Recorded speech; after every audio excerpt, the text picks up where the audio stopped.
Good evening. Welcome. We are so excited to be here. We are ready for back to school. It's August 2025. If we haven't met, I'm Karen Mayer Cunningham, Special Education Boss, training everyone that sits at the 504 IEP table to navigate and negotiate successful student outcomes. We are here to take your questions like we do every week and hopefully get you some answers that will help you with your kids to have successful student outcomes. So, Rachel, do we have any questions? Yeah, so we have next questions of when is the next training? Yeah, so we have the 2-day on demand is available now. We don't have a 2-day virtual scheduled, but we should be getting a virtual and a mastermind scheduled in the next week or so, and we'll put that up on the Academy. Yeah. You want to remind everyone the best way to get their weekly professional development? Your best way to get your weekly professional development and get your questions answered and be part of an amazing team of parents and educators and administrators and evaluators and advocates is to join the Academy. We meet every Monday night for an hour. I train on federal law requirements and expectations and statutes, and then we open it up for questions so that we can answer your questions so we can get you the resources you need. Great. Okay. My 3-year-old has her IEP meeting in 2 weeks. Do you have any tips? Yeah, so before the meeting, you want to make sure that you have the evaluation, a complete electronic draft of all the evaluations that were completed. You also want to get a draft of the IEP. So this is the email you send. Please send us a full draft copy of the IEP document, knowing that it's just a draft and all decisions are made in the meeting. Without that draft, it's unlikely I'll be able to make an informed decision and we might have to reschedule.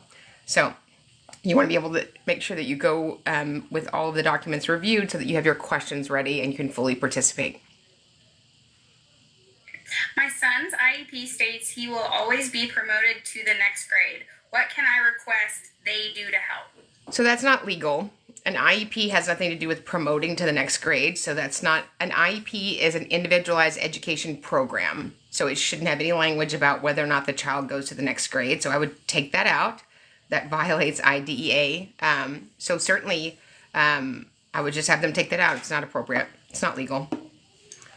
And to give more context, he's in 6th grade, but developmentally he's in 3rd grade with a few comments down. Yeah. I mean, so we just need to make sure that we're writing IEP goals for him that are appropriate in light of his circumstances so he can make meaningful progress. Okay. What would you have for an advocate working with somebody with CP? This is my first time. What would I have for an advocate? If I was an advocate, what would I do for a client that had a child with cerebral palsy? Yeah, let's go with that. We'll go with that. So, no matter what the student's eligibility is, I'm going to make sure that I have all the records from the last 2 to 3 years, all the IEP progress reports, the last IEPs, the evaluations, that initial evaluation, then any subsequent reads or reevaluations of existing educational data, IEP progress reports, and then parent concerns. And then I prep those files. We Zoom with the parent. And then we talk about making sure that his eligibilities are correct, that he has a robust present levels, and that's tied to baselines so that we can develop the IEP goals that he needs, and then add a corresponding service. Are you in Texas? I am in Texas. Look at the hairdo. I am in Texas, but I just got 3 new clients this afternoon: Texas, California, and Massachusetts. So myself and our team members, we advocate all over. I will be in Florida in the morning, and then back in Texas, and then back in California in the afternoon. So that is the great thing that's the only good thing that I think came out of the pandemic, is that we do everything virtual now, which makes for really successful business meetings. Any recommendations for a child starting general education kindergarten who has an IEP and has been in special education the last 2 years? Yeah, I would just put together what I call a ZAC pack. And that is like a 4x6 picture of your kiddo, and then a copy of the IEP, and then sort of a 1-page summary of what are his strengths, what's he working on, what's the best way to contact the parents or the grandparents, what he will work for, what are his interests, and then, just offering to partner with the staff. I would give that to the PE teacher. I would give it to the music teacher. I would give it to the art teacher. and I would give it to the kindergarten teacher and then a copy to any paraprofessionals or special educators that are working with him. I hope that every teacher in America has every child's IEP before school starts and has a chance to look at it, but I know that's not true. No fault of the teachers. Sometimes schools just are a little slow at getting that to the staff. So this is a great way to introduce yourself, introduce your child, and then partner with them for a great 2025, 2026. And a student graduated with a failing grade at his high school with an IEP. So grades don't quantify whether or not you graduate if you've acquired the credit. So depending up on what the IEP says, the acuity of his disability, how the grades were reported. Was it a general ed grade? Was it a special ed grade? Did they jointly report the grade? Was it based upon participation? Did the district just promote them and graduate them? So I would find out those pieces. My son was in band in 5th grade, and they said he can't have it for 6th grade because of IEP. Oh, I would say that's a problem. That's discrimination, and that's illegal. So let's not do that. What school would you recommend in Fort Worth, Texas? So that is a good trick question. You know, I've been thrown out of a parking lot in Fort Bend. Well, there was a parking lot removal attempt, which of course, as you know, did not occur. School districts are run by humans, and we've got some amazing humans in special ed. We used to have some humans in special ed that probably shouldn't be in special ed. So really looking at what your child needs. Obviously find a neighborhood, an area, a house of faith, whatever it is that you're looking for to purchase your house. We have lots of great schools. When you can, you would do well to have representation in an IEP meeting. And it's just the truth. It doesn't matter if you're a special education teacher. I have a client right now who is actually in charge of reading curriculum for a monster district, and I'm her advocate because parents need support. When you're in that meeting, it's hard to be the advocate and the parent. So if you can get support and an advocate, do that. We have a team of them. But I would love to tell you that ABC School District will be great. But we don't find that any client that we serve, that we can't get them a robust IEP and get appropriate services so they can make expected gains. I was told he can't have music therapy because they don't have anyone to do it, but it's in his IEP. Oh, super. You don't have anybody to do it? Well, then we'll just have it done privately. Yeah. So that's what we do. Sounds like you might be in New Hampshire. Yeah, that's what they told me in New Hampshire. I said, silly rabbit. Tricks are for kids. So guess what? We got music therapy. What a throwback. Throwback. Did she say throwback, Travis? Is she trying to make us feel old? You want to know how old I am? Today, Rachel, I am at the Schlotzky's looking really good. I just had my hair poofed.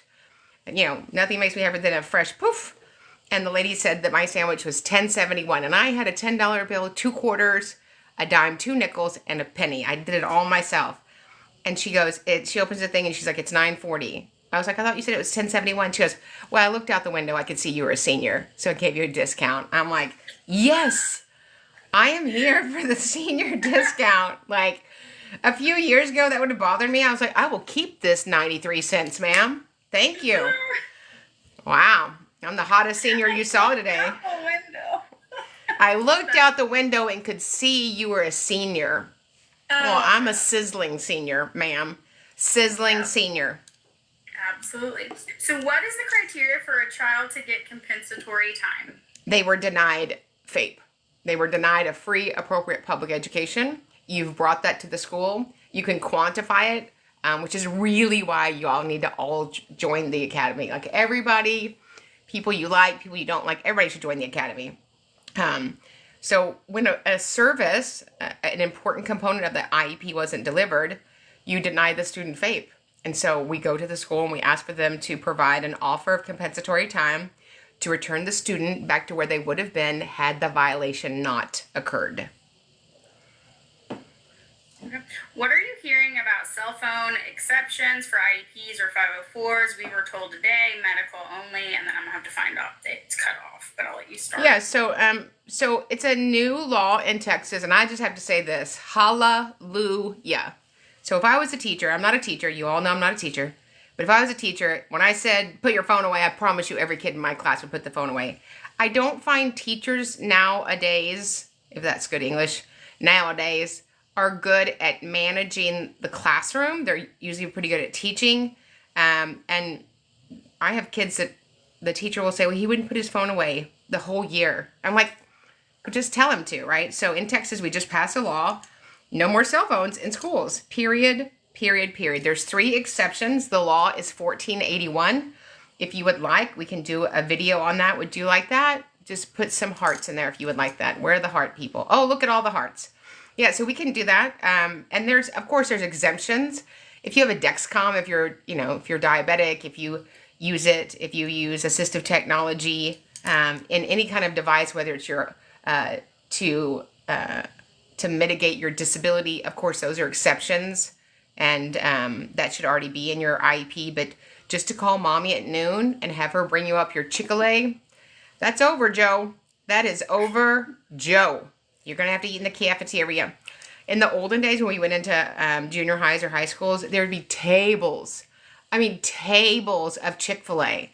I don't like Chick-fil-A. I don't know where the skin is. I want my chicken to have skin on it.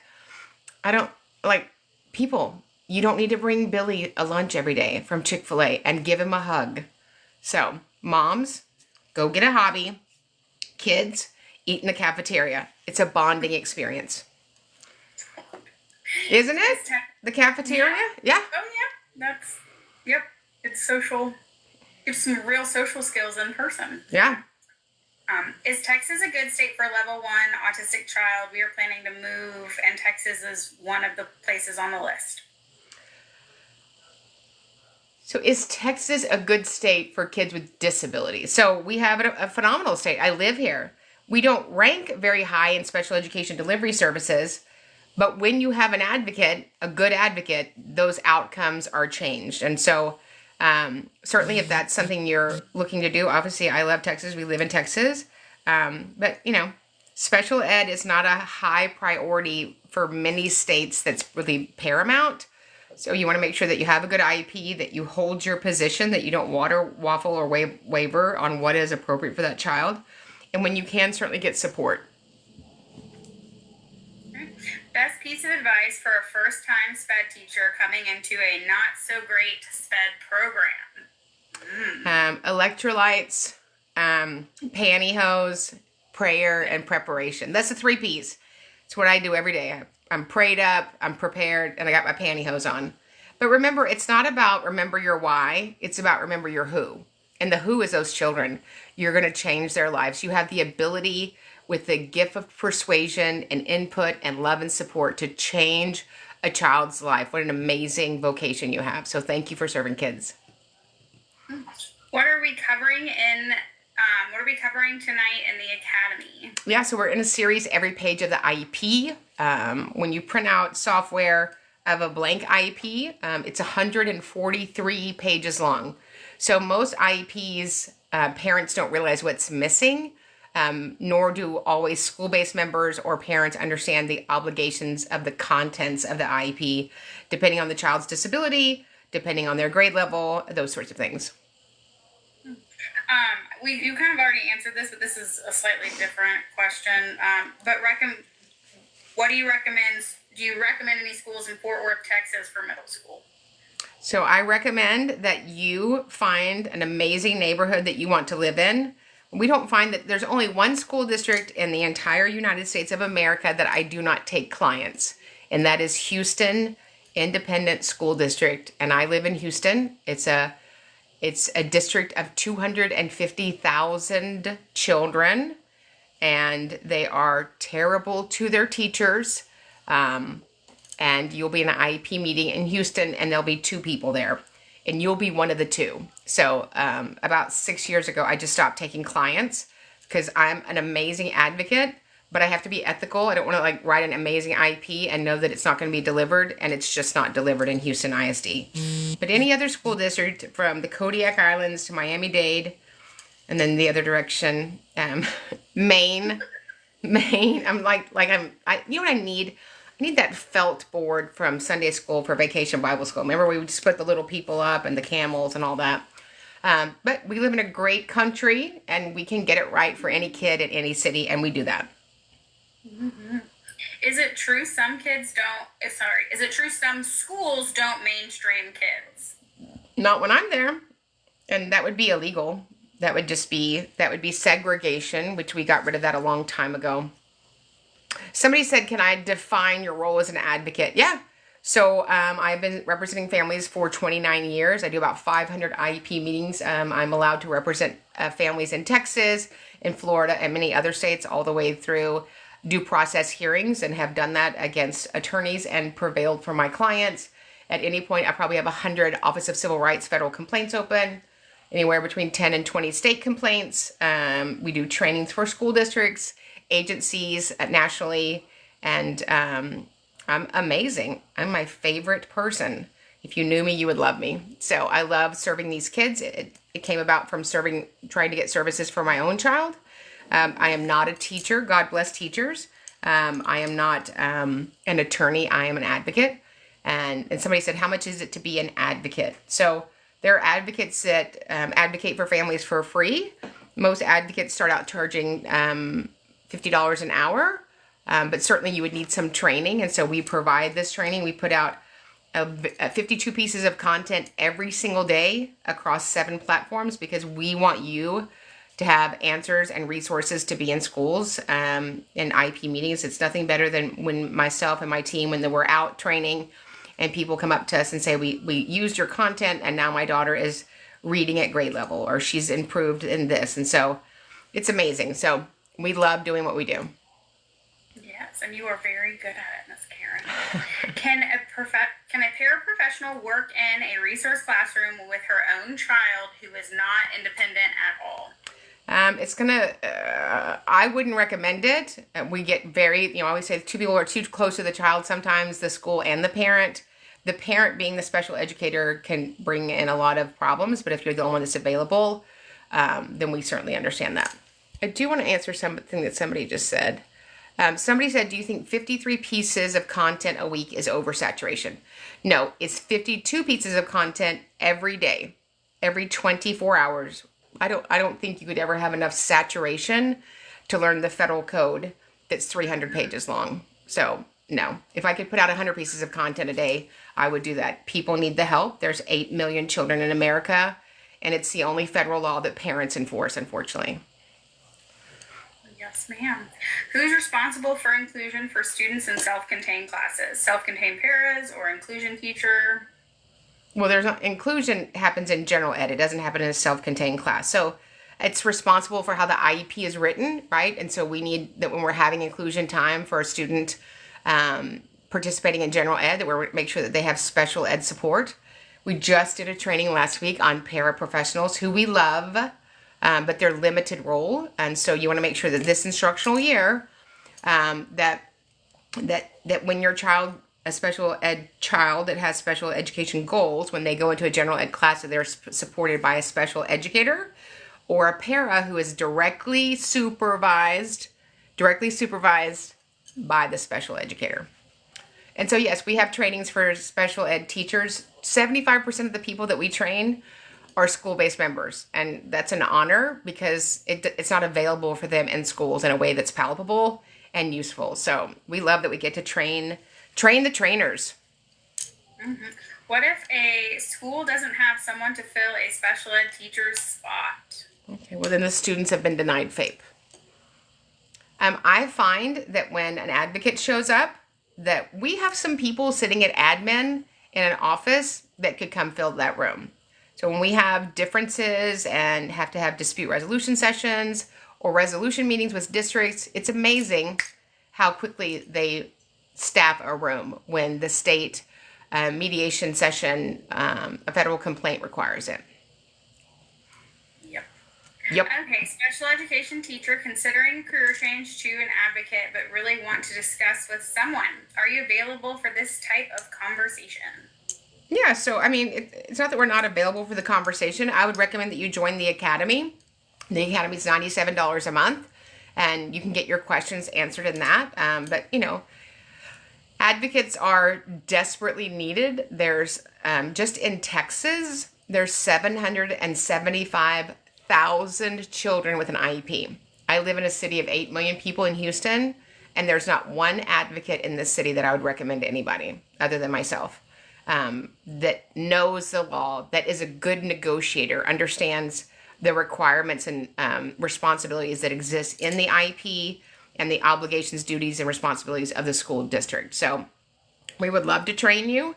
It would be an amazing pivot for you, and there is an endless need for people to have advocates. Mm-hmm. How long does the school have to produce a copy of an IEP? Oh, you mean like after? If they don't even okay, just ignore that last part. Start with the first part.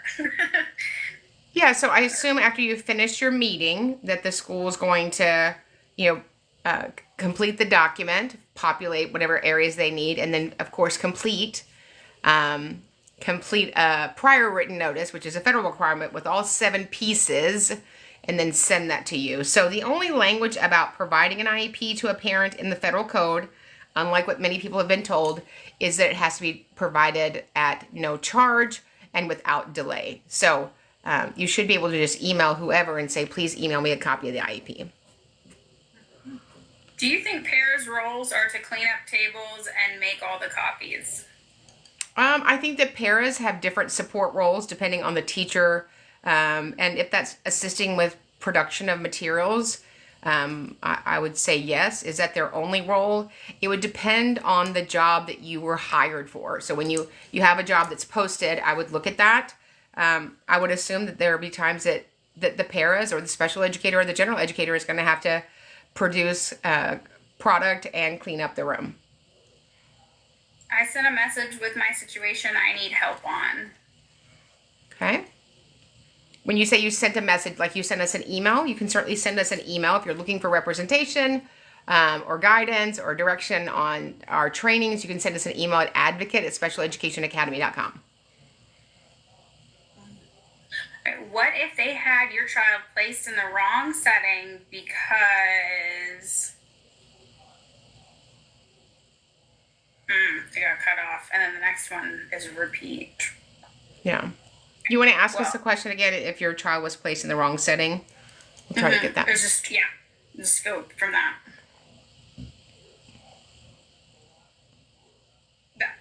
Let's see if they put it back.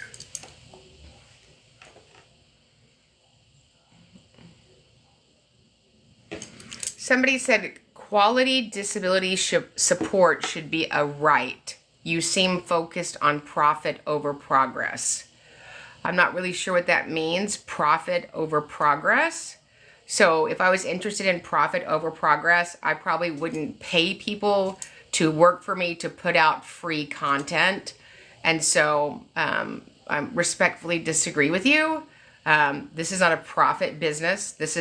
We're changing families' outcomes and we're giving children hope.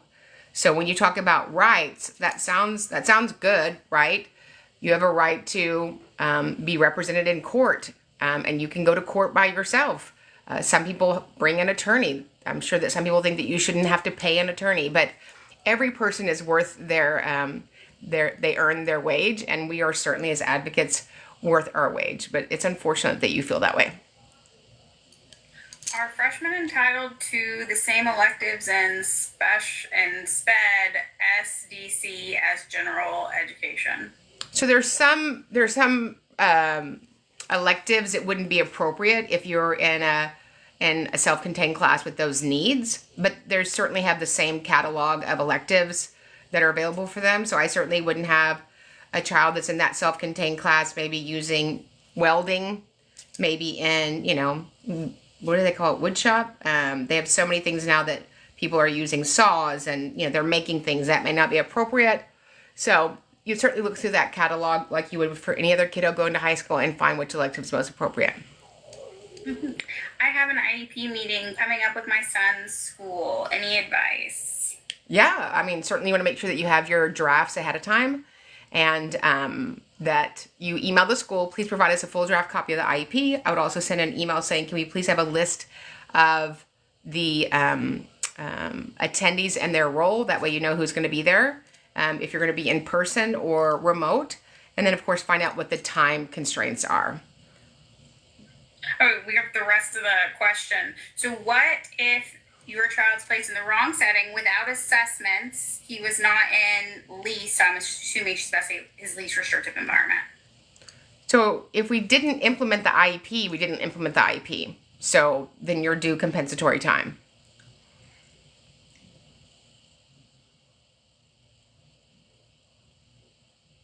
Okay.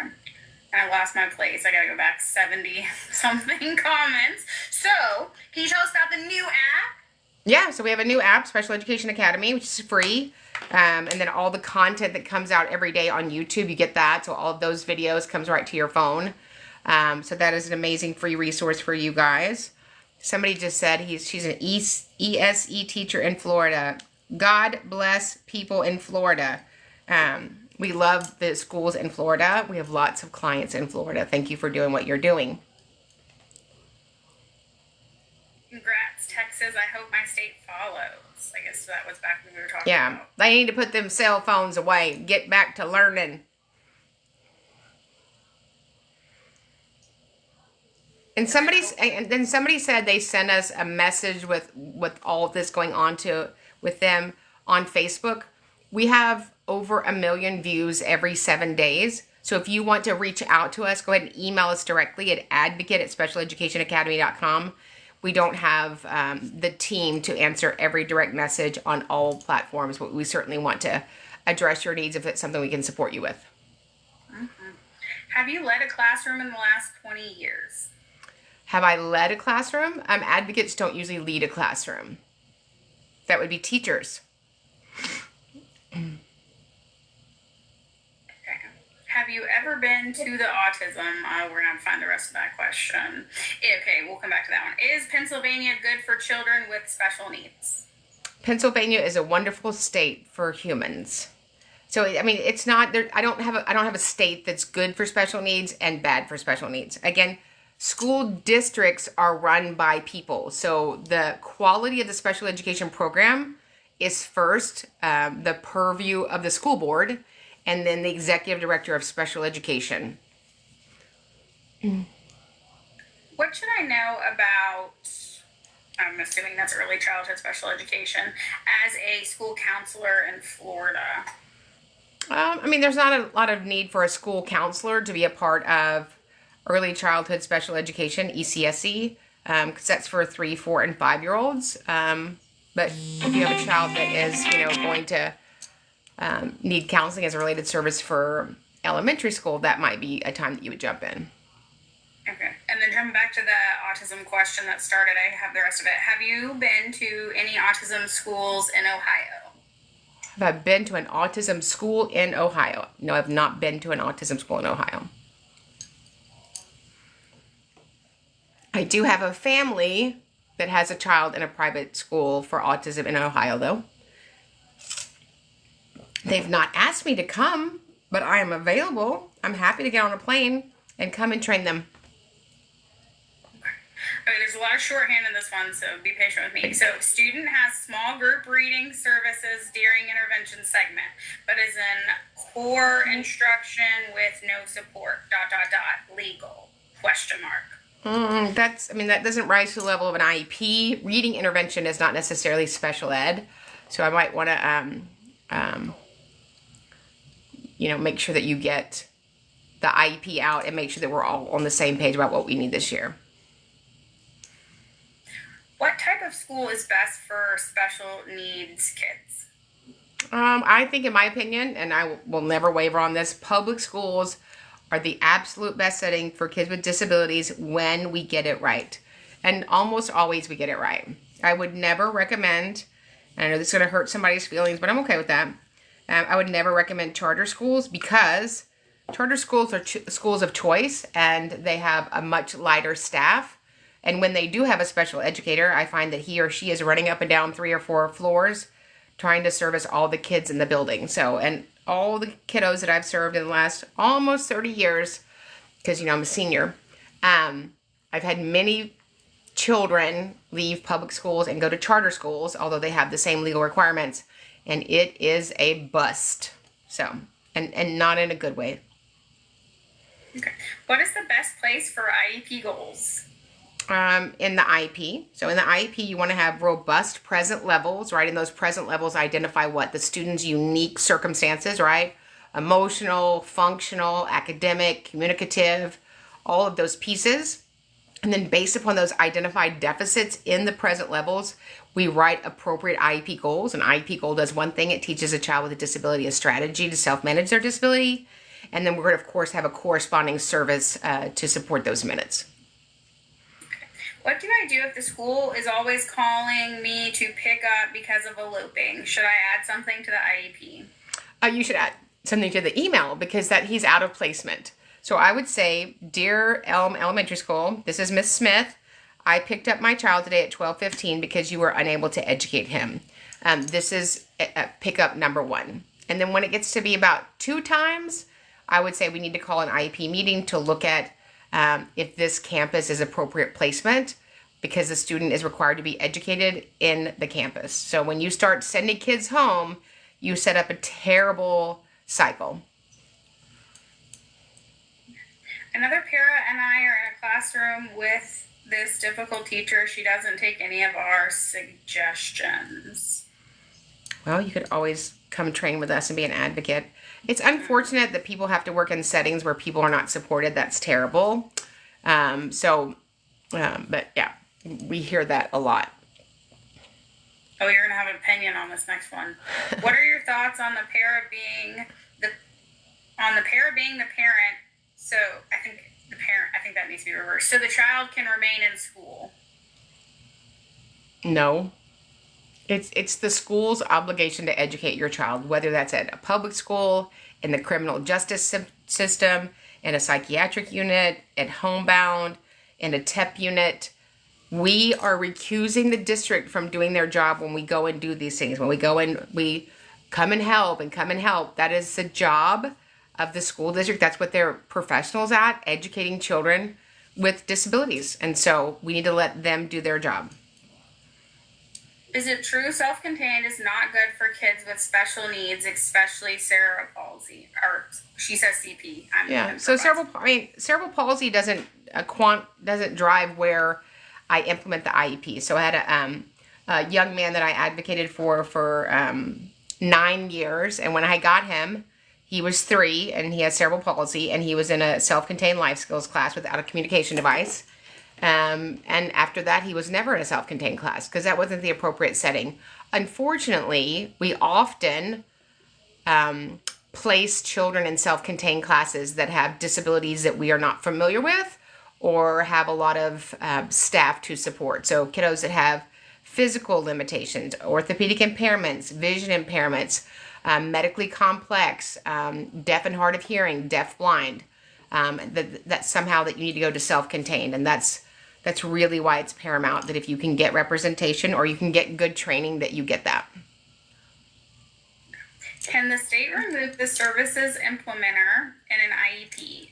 CT will remove it by 2026. The state doesn't write IEPs. So since they don't write IEPs, they can't adjust them. Had a principal tell me that she didn't have time for my child's IEP. Oh, that's fantastic. So we'll have a meeting to look at out-of-district placement at the expense of the district. We'll look for someplace that has time. Yeah. And then I think you already answered this one earlier. How much is it to become an advocate? I mean, you could just become an advocate today. So we have a 2-day training that's recorded on demand. It's $9.97. It's 2 days of training. You have the recording forever. But, the best way to jump in is just to join the academy, which is $97 a month, because it's every 7 days. You're getting in there. You're getting your questions answered. You're learning from everybody else in there. And we're training on series. Also in the academy, there's over 300 hours of past trainings that I've done. So you could, train yourself. Will you take a client in NB, I think Nevada? Oh, Travis, you got something? Wrong thing to do, in my opinion. Period. About Travis, go ahead. when you say, I think we had two things going. So, yeah. So, Travis, if you just want to mute yourself there, thank you. So, Rachel, tell me the question again. Yeah. Will you take a client in NV? I think that's Nevada. Nevada. We'll take a client anywhere in the United States of America, and we have a full team of advocates that also take our clients. You kind of answered this, but I want to read it because she's really sweet. So, how do you become what you are? I'm very inspired. Oh, so I mean, I became what I was, what I is, what I will be. Baptism by fire. I had a child in the 90s in special ed, and I couldn't believe how there was no training for the school-based members, and I started on a call list with the Texas Education Agency in the 90s, and I just thought, wow, there's this amazing law that's been in place for a really long time, and we could just follow it. We could just give kids what they're supposed to have, the federal code, and then we could just do it. And I started going with families and helping them get services and walk through the paperwork. And, then it just became my full-time job. And I love it. And this is not a business. You don't want to be an advocate if you want to be popular. Because as you can see in the thread, everybody has an opinion. But we're not in the opinion business. We're in the service business. We're serving children at the highest level. We give families hope and we give children a future by partnering with school districts to provide amazing outcomes for kids. And so everybody has an opinion about it, but I'm doing what God asked me to do. And I love it, love it, love it. And I'll do it all the days of my life. And so the reason that we started the Academy is because we want you to have training that's available. When you type in special education training on Google, it'll say become a special education teacher, or it'll direct you to a law class. And while both of those are great, being a special education teacher doesn't give you the complete skill set that you need to be an advocate at an IEP table dealing with 5, 6, 7, 8, 20 people as you navigate and negotiate outcomes for students, help classes get staffed, and release resources for kids with disabilities. And then while we're on the topic, do I have to be a college graduate to be an advocate? No, I am a college dropout. You all know that. I do not have a college degree. I won't be getting a college degree. I do have a Sam's card and a Costco card, but I am self-taught and am allowed by hearing officers to represent kids in due process hearings. And so a college degree is not going to make you a good advocate because there's no college degree about IDEA. There's not a college degree about IDEA. So that's why we were trying to bring this training to you on every possible level that you want to participate. Okay, would love to know about a great resource for IEP goals. So Dr. Mitchell Yell has a great book on writing IEP goals. So if you go to Special Education Academy and go to our bookshelf, we have it linked there. The counselor said she would get everyone for a meeting for school. Who should I email? It's been quiet. The counselor. And there's nothing, if there's, you can't get people by email. I would just show up to the school and say, I need to get this scheduled. Let me know who I need to talk to. Okay. And then you kind of have two back-to-back here. I want to know more about your training sessions, and then I would love to be interested in training for becoming an advocate. Yeah. So I think we've hit on that. Yeah, so we have the Academy, we have 2-day, we have digital products, we have a mastermind, we have one-on-one training that we do. Whatever rate that you're ready to go, we are ready to support you in. Thank you. Oh, thank y'all. Okay, I'd be interested. Do you have sessions for SPED teachers? So the sessions are for anybody that sits at the IEP table. So everybody at the IEP table is an advocate. Some of them are really trained and some of them aren't. And so this is for everybody that sits at the table, however you sit at the table, any of the 5 stakeholders, right? The general educator, the special educator, the parent, the LEA representative, the assessment evaluator that can interpret results. All of this training is the same for everybody. There's not a different training for parents and a different training for teachers. We're all obligated to do the same thing at the IEP table. Do I need an advocate for the first IEP meeting? If you can get representation, I would certainly do that. Every meeting is heading your child towards, gainful employment, independent living, and further education. And what you don't know, you don't know. And so you have to understand that a school doesn't have a legal obligation to tell you every possible thing that they could do for a child with a disability. And, the learn as you go, which is what I had to do with my child, is a long, arduous process, and you might have missteps. And so if you can get representation to support you, even if that's in a records review, certainly do that. Country Mama, please read my message and give me guidance. I'm a special education teacher and I need help.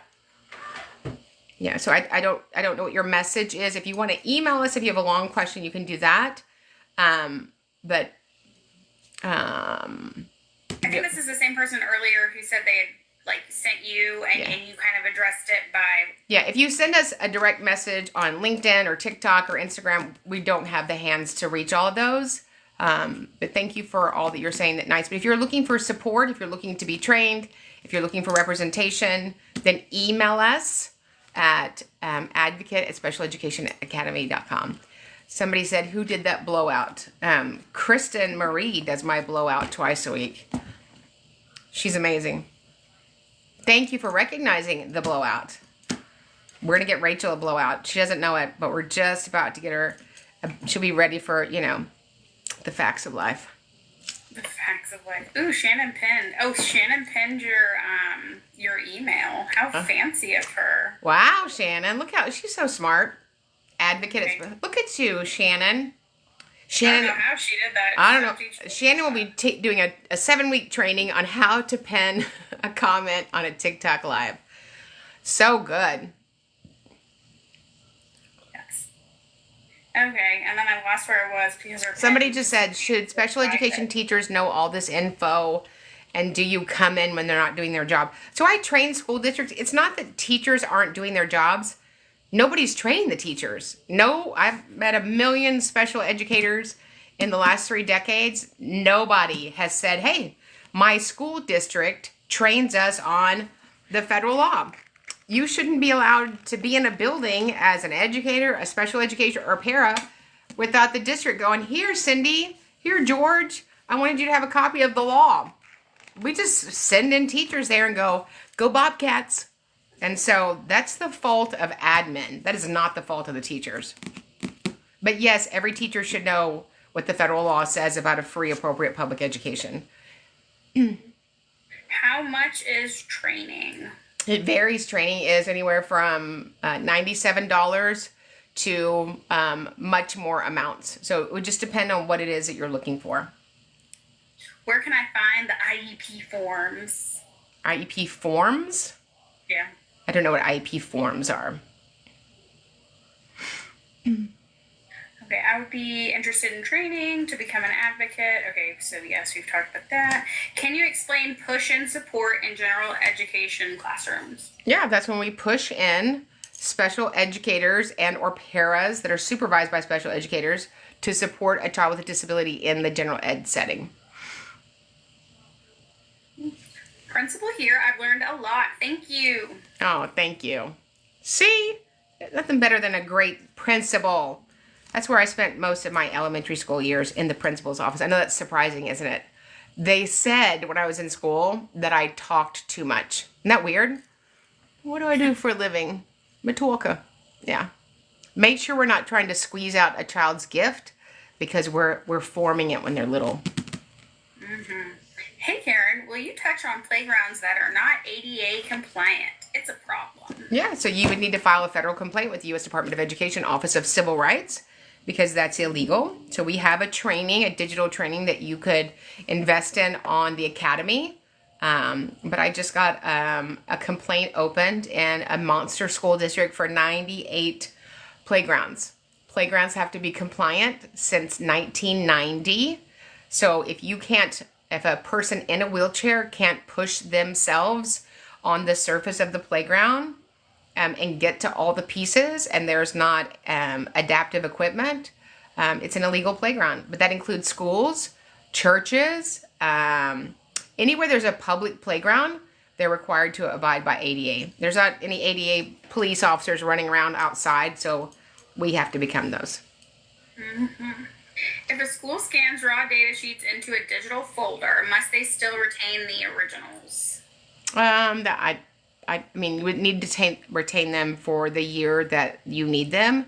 I would certainly recommend that we retain all special ed records for at least 2 years because you're legally bound by them if the parent brings forth a dispute in the form of a due process hearing. School starts next week. I haven't heard from no one. I emailed the principal or counselor for an update on the meeting. Go in person. Yeah, I like to just show up like, like they did in terms of endearment. Just show up. Okay, so Shannon, I don't see your pin anymore. Can you repin it? Or maybe it's in a secret pin section. She's been answering questions, but I'm so I know. She's been on her game. Do you do free consultations? So when people are interested in our services, they fill out an intake form, and then we do a 15-minute consultation call to see if we can help their student. Do I have to sign the IEP right after the meeting, or can I have some time to read it after? So I would sign at an IEP meeting wherever I was. I would sign, I'm signing it today, and I'm going to take my 5 days to review it. I'm signing it today and I agree. I'm signing it today and I disagree, and why.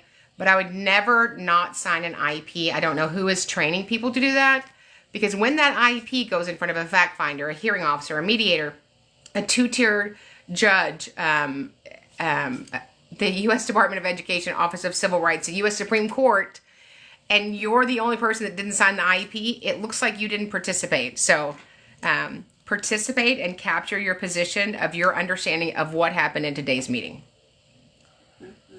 What's the salary for an advocate? Master's, early intervention, SPED. I guess that's the degree or credential. Yeah, so there are advocates that charge, nothing. There are advocates that charge $25 an hour, and there are advocates that charge the same amount that attorneys charge. So it's built on years of experience and expertise. So it depends on how long you've been advocating.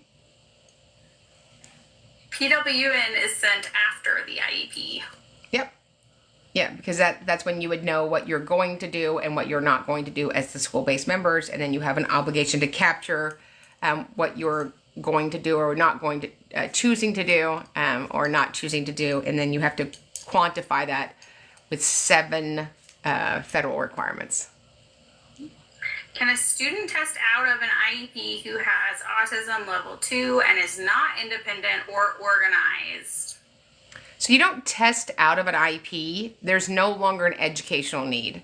So certainly if we've done updated testing in all areas and there's no longer an educational need, then the student wouldn't need an IEP. But I do about 500 IEP meetings a year for almost 30 years, and I can count on less than one hand the number of kids that no longer needed an IEP legally.